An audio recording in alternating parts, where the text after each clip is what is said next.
ようこそコツアス鉄道チャンネルへ。皆様の中には新幹線の車両について調べるとデビューから十数年で引退したことを知って驚かれる場合も多いのではないでしょうか。まだ登場してからそんなに経っていないのにと感じる人も多いかと思います。実際新幹線電車の寿命は非常に短く、在来線の同時期の車両と比べると半分にも満たない、そんなケースは珍しくありません。例えば2024年に登場した山形新幹線 E8 系の置き換え対象となる E3 系1000番台や2000番台の登場時期はどれも2002年以降。同時期の在来線車両は E231 系や E531 系など、まだほとんどが主要幹線の第一線で活躍しています。また高速鉄道というカテゴリーにおいても新幹線の電車は諸外国のものと比べても短命の傾向にあります。なぜ日本の新幹線車両の平均寿命はこれほど短いのでしょうか。そして例外的に長寿命となっている車両もあるのでしょうか。本動画ではそれらについて解説・考察をします。それでは本編へどうぞ。新幹線電車の平均寿命。まず新幹線電車の車両の平均寿命について他の電車車両と比較してみてみましょう。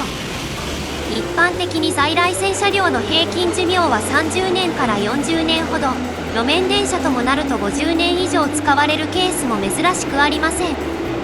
一方新幹線電車の平均寿命は13年から20年ほどと在来線の半分くらいしかありません。鉄道車両における減価償却期間である13年が寿命の基準であり、このくらいの寿命を前提に設計された在来線の電車は少ないです。ウプ主が知る限り10年程度の寿命を前提として製造された世界の高速鉄道の原型ともいえる名車である小田急初代3000型ロマンスカー SE や13年程度は特に大規模分解補修を行わず運用できるようにして、そこで廃車にしても経営上の受ける影響を少なくした JR 東日本の新系列電車第1弾である209系程度です。しかもどちらもその後の方針の変化などもあったゆえに、結果的に当初の開発コンセプトである短命とならず、比較的長い期間走ることになった車両が多くを占めています。これらを踏まえた上で、いかに新幹線車両の寿命が短いかがわかります。ただ海外の高速鉄道をご存知の方であれば、世界にはデビューから20年以上経った車両が今も主力で走っているのにと考える方もいらっしゃるかもしれません。実際フランスでは高速鉄道 TGV の初代車両にあたる TGV パリス・シュデストなどと呼ばれる車両は1978年から1988年にかけて製造されました。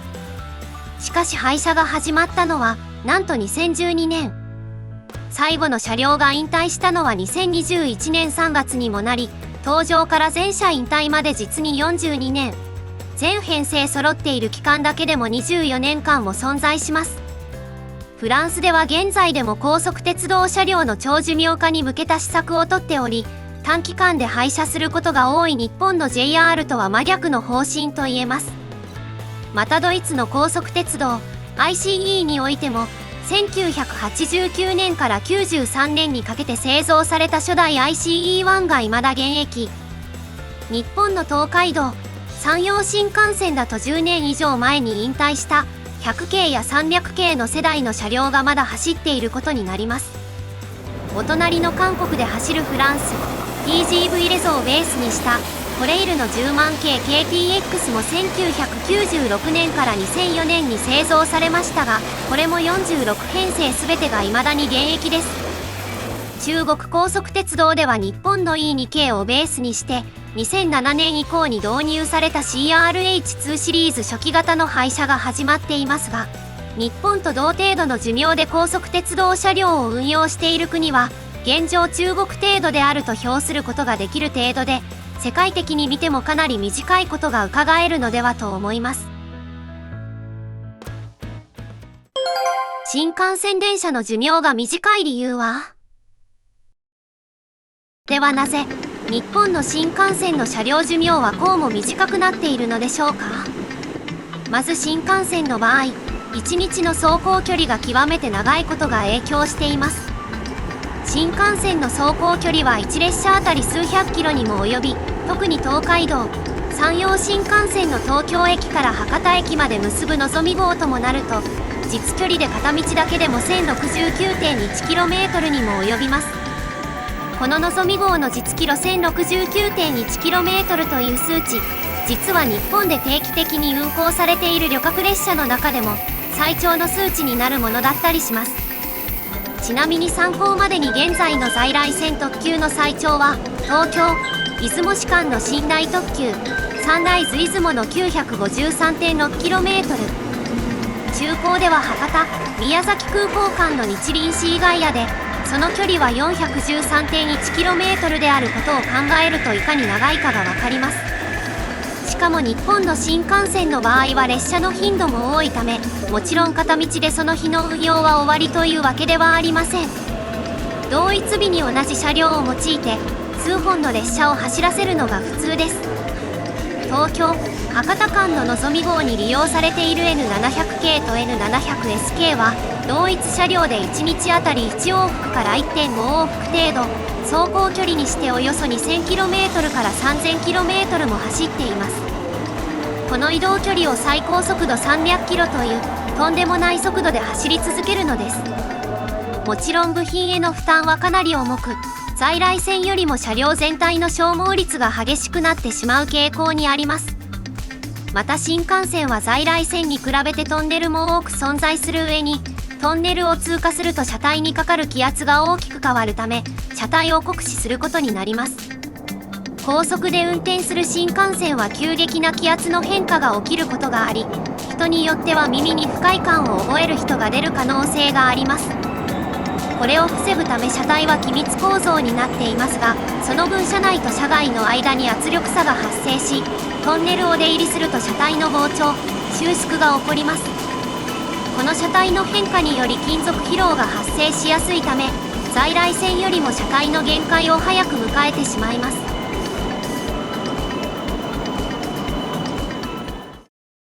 ところで、海外の高速鉄道と比べるとどうでしょうか？実は海外、とりわけ西ヨーロッパ諸国の高速鉄道は、山岳が連続視長大トンネルが数多く存在する日本とは異なり、スイスなどごく一部を除けば平地を走る区間が多く、車体に負荷をかけるトンネルはあまり存在しません。またトンネルそのものの規格についても、海外の方が日本よりも広めに作られるケースが多く、車体への圧力がかかりにくい設計となっています。実際日本の新幹線とフランスの TGV を比較してみると、新幹線のトンネル断面積は64平方メートルに対して、TGV は90平方メートルと3割以上大きくなっています。新幹線は小さなトンネル断面積とすることで、トンネル掘削コストを抑制しています。一方で欧州の場合はトンネルの両側について、避難通路を設置するように定めています。こういった火災時の安全対策を図っていることもあって、必然的にトンネルの面積が広くなっており、また複線の線路間隔も新幹線と比較して広がっています。新幹線は材料を燃えにくくするなど、避難経路とは別の方法で安全対策をとっていますが、その反面トンネル内での圧力はかかりやすくなり、車体が傷つき寿命を縮める原因になると言えるでしょう。さらに ICE や TGV をはじめとして、多くの場合は在来線区間を走ることも多いです。また高速鉄道の運行において 1000km を超える列車についても、日本と中国を除くとかなり限られるのが現状です。ヨーロッパの高速鉄道では国際列車でしか長距離列車を見かけず、1日2本だけ存在するリヨン、バルセロナ3津間を結ぶ TGV などがそれにあたります。日本では0系や100系、300系の世代に登場した初期の TGV や ICE の車両が残っているのも、ほとんどが平地の区間を走る上に、在来線区間を経由する関係もあって1日あたりの高速走行距離が少なく、結果としてダメージが少ないためだと言えるでしょう。世界で見れば比較的高速鉄道車両の寿命が短い中国でも、平地を走る区間が長い列車や在来線を走る列車も多いため、日本よりは多少マシな環境と言えます。ミニ新幹線を除けば常に専用線を高速走行し、なおかつ数百キロ以上の走行を行う日本の新幹線、かなり過酷な条件と言えるのではないでしょうか。超寿命の新幹線電車はあるの？登場してから15年も経てば古い車両となって重機のご馳走になることも多い新幹線電車ですが、その歴史の中で20年以上も使用される車両はいくらか存在します。どのような電車があるのでしょうか。まず特に超寿命の車両が多かったのは東北上越新幹線の初代車両である200系です。理由としては200系自体の数の多さやちょうど200系の置き換え時期に到達した頃である1990年代から2000年代にかけての社会情勢の変化にあります。200系は1982年から1991年までの長期にわたって製造されたため、車両数が59編成700両にも及びました。しかし初期車両が寿命を迎える1990年代後半は、ちょうど山一証券や日本長期信用銀行など巨大企業の破綻が相次いでいました時期です。世界に目を向けると日本では影響が小さかったものの、アジア通貨危機もあった不況真っ只中の状況にあったのです。また当時開業間もない秋田新幹線や北陸新幹線の開業により新たな車両の確保の必要もありました。そのためこの当時に製造された E2 系や E3 系、E4 系だけでは全ての200系の置き換えが難しい状況にありました。また最終的に最高速度320キロにまで高速化が進むことになる東北新幹線と比べると速度が抑えられる上飛行機など他の交通手段との競合も少なく、北陸新幹線のように周波数の違いによる運用制限もなかった上越新幹線であればまだまだ200系の活躍の場が残されていました。そのため1990年代には10年程度の寿命延長を目的に一部の200系に対して魔改造レベルのリニューアル工事を実施。こうして200系は延命されることになりました。このリニューアルは後期に製造された車両を中心に施行されましたが、ごく一部に開業当時からの車両への施行事例もありました。その中には2004年の新潟県中越地震で脱線した計25編成の一部車両なども含まれていたのですが、結果として20年以上走った超寿命車両も一定数存在しました。特に計21編成の一部車両に至っては、計25編成同様開業時に製造された車両も存在していたため、実に29年9ヶ月も在籍というとんでもない車両もいました。この間、JR 東日本が一から開発、設計した400系や E1 系が先に全車引退しています。ところで、200系以外に超寿命の新幹線は存在するのでしょうか？実は山陽新幹線の500系で超寿命な車両が多く存在します。こちらの理由については後ほど紹介します。しかし200系と500系の事例を除いてみると、ドクターイエローなど事業用電車を除いた新幹線の営業用車両の中で20年以上在籍したものはほとんど存在しません。2024年1月時点までの歴史をたどっても JR 西日本で最後まで残っていた0系や100系の一部 E16 編成を除き全て20年を超えた700系7000番台レールスター編成、そして E4 系の過半数程度の車両 E2 系1000番台 J54 編成 E3 系1000番台 L55 編成の一部中間車800系の U001 編成U004 編成程度に限られます。 JR の定期列車の中で最長距離を走るのぞみ号で使われる車両、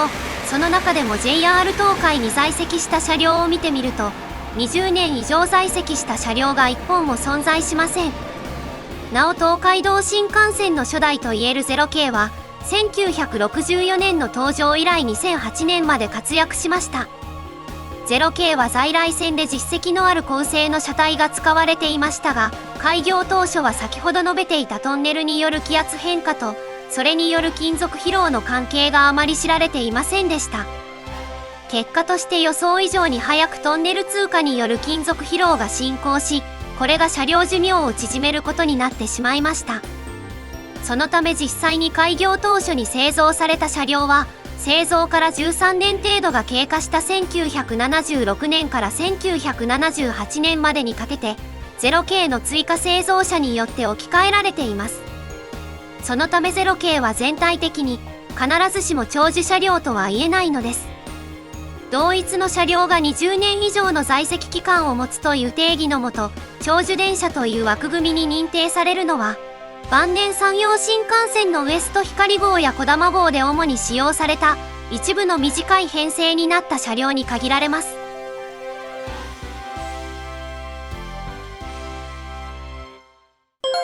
500系新幹線について振り返る。では、歴代新幹線車両の中で200系と並ぶ長寿であることで知られる500系についてここで簡単に振り返ってみます。1996年1月に量産先行車である W1 編成が登場し、1997年3月22日のダイヤ改正で営業運転を開始。以後1997年7月から1998年12月にかけて量産編成となる W2 編成から W9 編成の8編成が製造されました。山陽新幹線内では当時世界最高となる最高速度300キロを実現し、特にスピードが求められるのぞみ号の運用を担ってきました。この車両による時間短縮効果は大きく、東京・博多間の最短の所要時間は史上初めて5時間を切って4時間49分、新大阪・博多間では最短で2時間17分となっており、初代のぞみ号の300系に比べて15分短縮する記録を立てました。特に新大阪・博多間における記録は、全列車の新神戸駅停車など情勢が変わったとはいえ、未だに破られていない記録です。東京・博多間においても N700 系登場から約8年経過した2015年3月13日のダイヤ改正で東海道新幹線において、一部列車の最高速度が285キロに引き上げられ、のぞみ64号が4時間48分で走破するようになるまで、同様に史上最短記録となっていました。現在よりものぞみ号の本数や停車駅が少なく、特に山陽新幹線でスピードを出しやすい環境にあるとはいえ、いかに500系の性能が高かったかを物語っています。またスピードだけでなく、トンネル由来の気圧波を減らすために採用された戦闘機のような尖った先頭車両、空気抵抗やトンネル進入時の圧力変化を減らすための丸型断面の車体などデザインに加えて、グレーを基調に青色の帯を配した塗装など、明らかに他の新幹線と異なる見た目となっています。この美しいフォルムは鉄道ファンだけでなく子供などを含め、現在にまで続く歴代新幹線車両でも屈指の人気車両となりました。しかし高速性能を実現するために全車軸にモーターを搭載する全車電動車という構成になっていることや、特殊なアルミハニカム構造の車体など、製造コストも先代の300系に比べて高額で、16両編成1つ分で46億円ものコストがかかっていました。結果 JR 西日本のみの旧編成144両という東海道・山陽新幹線の車両としては少数の製造に終わりました。また500系は独特のデザインが災いし、居住空間が狭いという指摘を受けることも多いです。さらに300系と比較した際の車両ごとの座席数に変動があるなど、ダイヤ乱れの時の運用面で難が出てしまいました。そのため後継の N700 系の登場後、500系は先行して外されることに。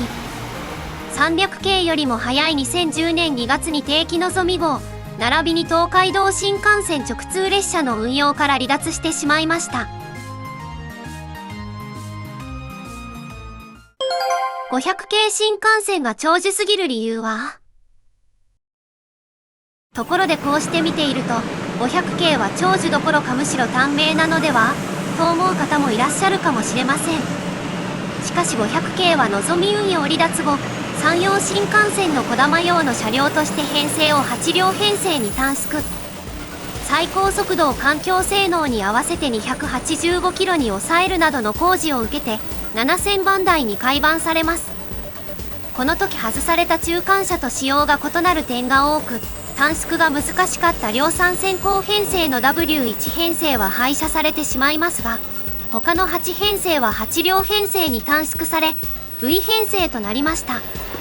2022年3月12日をもってかねてより運用を離脱していた V6 編成と V5 編成の2編成が運用減少を理由に離脱してしまいますが、残る6本48両はなんと今も健在です。かつてはエヴァンゲリオン新幹線、現在はハローキティ新幹線として走る量産第1号編成の V2 編成は1997年7月3日付で W2 編成として申請され、2009年9月30日付で8両編成に短縮されたもので、すでに26年8ヶ月もの間走り続けていています。ところで、どうして500系はこうも長寿を保てるのでしょうか？それは500系の大きな特徴である丸型断面の車体にあります。この丸型の断面とすることによって単純な空力的メリットの享受だけでなく、断面積の削減につなげることもできています。そうすることによってトンネル断面積に対して余裕が生まれます。これによりトンネル進入時の圧力変化が減るため車体の変形が少なく、結果として車体の劣化を抑えられるようになっています。比較的厳しめな状況が続く JR 西日本の経営体力の問題もあり、当初の開発陣もこれを狙って丸型断面としたようです。本来の目的だったのぞみ号からは早々の引退となりましたが、結果としてこの施策は成功だったと言えそうです。対して500系同様の最高速度300キロの性能を持つものの、500系とは対照的に車内空間を広げることを目的として、従来の車両と同じ箱型の断面である N700 系は圧力を受ける断面積が多くなってしまったために、短命で廃車される車両も多くなってしまっています。 JR 西日本からはまだ廃車が出ていないのですが、 JR 東海の車両については実際に短命な車両が多く、13年に満たない年数で廃車される車両もたくさん存在します。ただし JR 西日本産 N700 系を8両編成に短縮の上で、残る6本の500系のうちの4本をどうやら置き換えるようで、逆に言うとあと2本は本当に30年を超えるかもということですよね。恐ろしや。500系の人気は8両編成に短縮されても非常に高く、 JR 西日本が打ち出すキャンペーンにもしばしば駆り出されます。先述したエヴァンゲリオン新幹線やハローキティ新幹線は利用者から絶大な高評価を得ていました。また短縮化されずに廃車された W1 編成についても、両側の先頭車は保存されています。具体的には1号車の521の1号車が京都鉄道博物館、16号車の522の1号車が日立製作所笠戸事業所にそれぞれ保存されています。いかがだったでしょうか？今回の動画をご覧いただいたことによって、どうして新幹線電車の寿命が短いのかについて、